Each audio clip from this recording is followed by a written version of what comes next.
Hola a todos, ¿cómo están?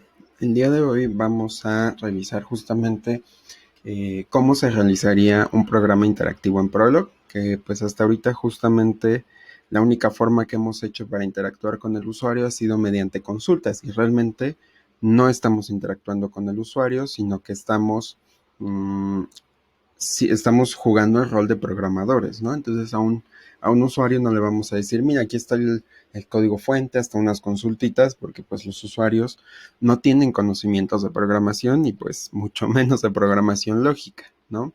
Entonces necesitamos alguna forma de interactuar con el usuario justamente pues porque hay ocasiones en las que esto es necesario, ¿no? En cualquier lenguaje de programación vamos a llegar a este punto en el que el usuario pues no es alguien como tan metido en los lenguajes de programación o a lo mejor e incluso no sabe nada de programación, ¿no? Pero bueno, entonces es necesario en algún punto tener un programa interactivo, ¿no? Entonces en el caso de Prolog tiene algunos predicados justamente para mostrar valores en pantalla y también para leerlos. Estos valores van a ser justamente términos que puedo mostrar o leer. Entonces vamos a decir que cuando un programa se quede en la espera de la entrada del usuario, va a estar leyendo, ¿no? Y por el lado contrario, cuando el programa esté poniendo cosas en la pantalla, va a estar escribiendo, ¿no? Estos son eh, los términos que vamos a estar utilizando y pues los vamos a estudiar más a fondo escribiendo algunos programas, ¿no? Entonces vamos a empezar con la escritura de términos y justamente pues la manera más simple de escribir un término en pantalla es utilizar el predicado write, ¿no? Este predicado va a recibir un único parámetro que justamente tiene que ser un término. Al momento de instanciar este término, entonces write muestra el valor en la pantalla y concluye con un true, ¿no? Es decir, como todo predicado va a tener un valor de verdad, es decir, puede ser verdadero o falso, pero pues en este caso siempre va a ser verdadero. La idea de que sea verdadero siempre es que yo la puedo combinar con otras reglas, con otros hechos, de forma tal que pues los hechos y reglas no cambien su semántica, porque la búsqueda de pruebas va a continuar siempre que write devuelva true. Lo único que cambia es que ese write, además de devolver true, pues lo que está haciendo es pues escribir algo en la pantalla, ¿no? Entonces vamos a hacer un primer ejemplo, esta es una actividad. Entonces, ¿cómo definirían un predicado factorial que relaciona un número con su respectivo valor en la sucesión correspondiente a los factoriales, ¿no? O cómo calcular el factorial de ese número, más bien. Y vamos a utilizar el predicado write para interactuar con el usuario, ¿no? Entonces, como siempre, traten de hacerlo antes, ¿no? Y una vez que pues ya les haya salido o que se hayan atorado, pues ya vean el video para ver si pueden mejorar algo de su programa, ¿no?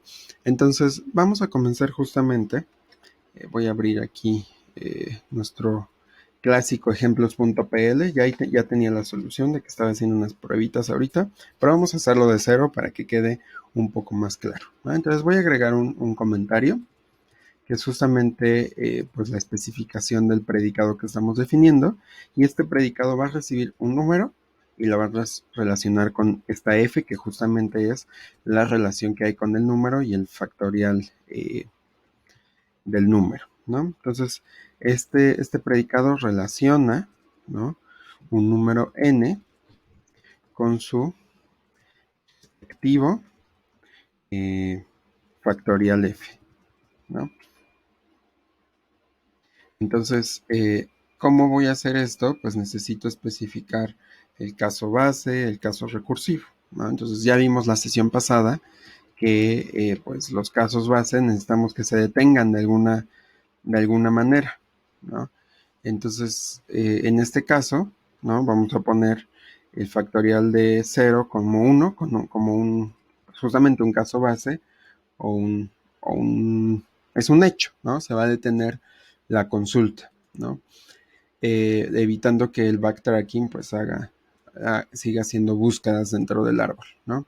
Y el caso recursivo pues será justamente cuando recibo un número n y lo quiero asociar con esa f.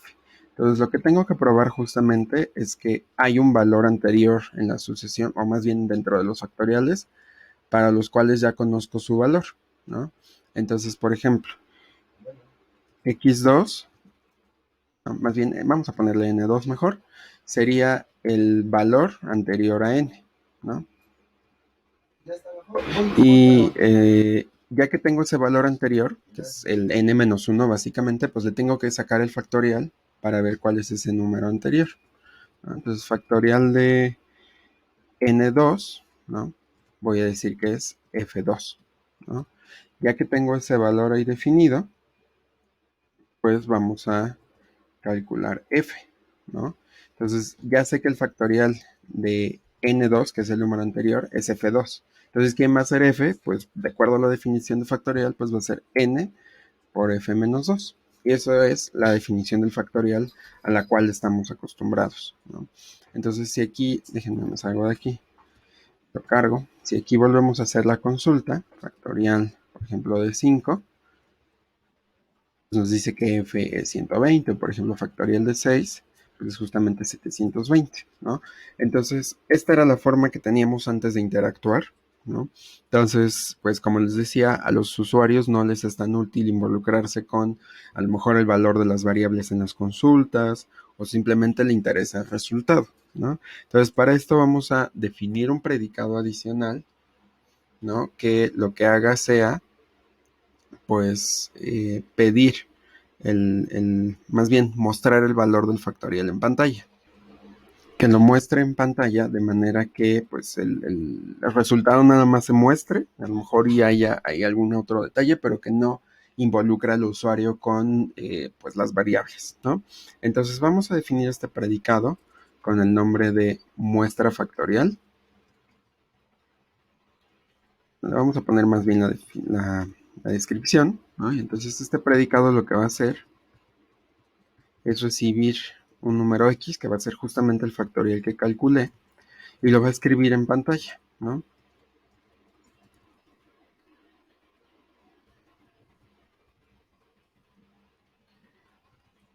Entonces muestra factorial va a recibir un número X, ¿no? Y lo que tengo que probar antes es que X es el factorial de... más bien, tengo que calcular el factorial de X, ¿no? Entonces factorial de X es F, ¿no? Entonces ya que probé que el factorial de X es F, pues lo muestro en pantalla utilizando el predicado write, ¿no? Entonces voy a escribir en pantalla F, ¿no?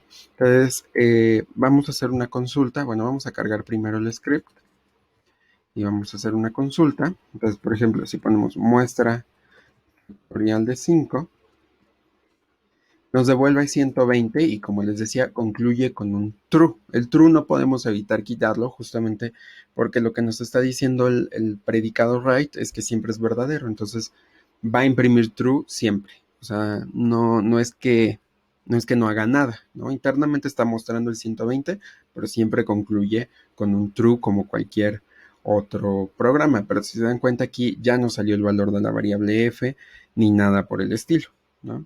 Entonces, además de write, ¿no? Existen otros, existen otros dos predicados a los cuales les llamamos NL y TAP, ¿no? NL es de New Line, es decir, puede poner saltos de línea, y TAP es de tabulador, ¿no? Entonces, tab va a recibir justamente como parámetro un número que nos indique cuántos espacios del tabulador va a dejar. Entonces vamos a hacer una actividad nuevamente. De esta forma vamos a agregar los predicados NL y tab al código de la actividad que estábamos haciendo para que la salida se muestre con un formato un tanto más amigable, ¿no? Porque ahorita pues nada más se pone el 120, pero pues no nos está dando realmente nada de información, ¿no? Entonces voy a modificar directamente el predicado muestra factorial y entonces le vamos a poner aquí algunos datos más importantes, ¿no? Por ejemplo, write el factorial de, escribimos el valor de x, ¿no? El factorial de x, write es, y le ponemos otro espacio, ¿no? Para que nos muestre el factorial de ese número. Le damos un salto de línea para que no se amontone, calculamos el factorial y aquí le vamos a poner un bonito tabulador para que sepamos que ese valor está asociado al mensaje que está más arriba, ¿no? Entonces vamos a volver a cargar el script, Y ejecutamos esto y ahora nos dice el factorial de 5 es 120, ¿no? Y ahí me faltó un espacio, ¿no? De hecho creo que se lo borré mientras estaba platicando. ¿No? Entonces halt, lo volvemos a cargar. Factorial de 6 es f, ¿no? Más bien factorial de, sí, f es 120, pero si le ponemos muestra factorial y solo le ponemos el 6, ya nos dice el factorial de 6 es 720, ¿no? Entonces ya estamos, pues de cierta forma poniendo mensajes un poquito más detallados. Y ahora vamos a revisar pues justamente la lectura de términos, ¿no? Entonces para leer datos del teclado vamos a utilizar un predicado que se llama read. Read va a recibir justamente un parámetro que pues es que más bien, sí, va a recibir un parámetro y se va a esperar a que el usuario escriba un término desde el teclado. Ese parámetro que recibió read, que tiene que ser una variable, pues se va a instanciar con el valor que puso el usuario y lo va a poner justamente como un término. Entonces, cada que utilizamos este predicado read, tenemos que concluir con un punto para que pues se haga justamente esta instanciación y el predicado igual que write devuelve true siempre, ¿no? Entonces vamos a modificar muestra factorial para que ahora nos pida el número que queremos calcular desde el teclado, es decir, que esto ya sea mucho más, bueno, no mucho más, pero que ya sea interactivo, ¿no? Entonces la vamos a poner aquí abajo, antes de, más bien arriba, antes de mostrar el número, vamos a escribir, introduce el factorial, más bien el número, vamos a ponerle algo más simple, introduce un número, ¿no? Vamos a poner dos puntos y le vamos a dar un salto de línea y lo vamos a leer con read.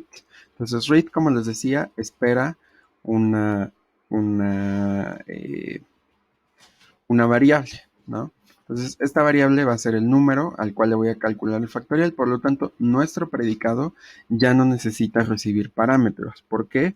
Porque esta x ya no se la voy a pasar directamente al predicado, sino que vamos a recibir desde el teclado, ¿no? Entonces lo vamos a quitar así, así se definen los predicados que no tienen parámetros, y entonces voy a leer esa x, y esta x que yo lea, la va a leer del teclado, y es la que va a utilizar en los cálculos que ya teníamos más abajo, ¿no? Entonces lo vamos a volver a ejecutar, no, más bien lo vamos a recargar primero, lo volvemos a ejecutar, ahí tenemos un error de sintaxis en línea 14, es que aquí me falta una coma, ¿no? Volvemos a recargar. Listo. Entonces ahora vamos a mandar a llamar a muestra factorial sin ningún parámetro. Entonces aquí nos dice introduce un número ahí. Hay que utilizar una codificación diferente para mostrar los acentos. Pero bueno. Entonces, por ejemplo, aquí le ponemos 5 y un punto. Entonces ya nos dice el factorial de 5 es 120, ¿no? Si vuelvo a ejecutar y pongo otro número, por ejemplo el de 7, es 5040, ¿no? Entonces aquí el punto es el que indica que ya acabé de leer. En otros lenguajes de programación, yo simplemente, por ejemplo, pongo aquí 10 y le doy un enter, ¿no? Y eso ya debería de significar que acabé de introducir datos, pero no, en Prolog tenemos que poner el punto para que se deje de leer texto desde pantalla. Y listo, ¿no? Entonces estas son como las dos maneras más simples de interactuar con el usuario. Por supuesto, se pueden hacer programas un poquito más complejos, pero pues no tiene mucho chiste que nos metamos a esta parte porque es un poco más tediosa, ¿no? Entonces creo que hasta este punto ya podríamos hacer programas mucho más interesantes. Si alguien quiere profundizar en alguno de estos temas, pues me puede mandar un correo y ya les digo de qué referencias consultar, pero para los fines del curso, con esto es más que suficiente. Y pues bueno, ya saben, si tienen alguna duda de lo que revisamos, pueden dejar un comentario directamente en la publicación de Classroom o aquí mismo en el video. Si la pregunta está pues muy simple de contestar, se las contestamos ahí directamente y si no, pues ya en la sesión de dudas platicaremos al respecto de eso, ¿sale? Entonces bueno, nos vemos en la siguiente lección. Se cuidan. Bye.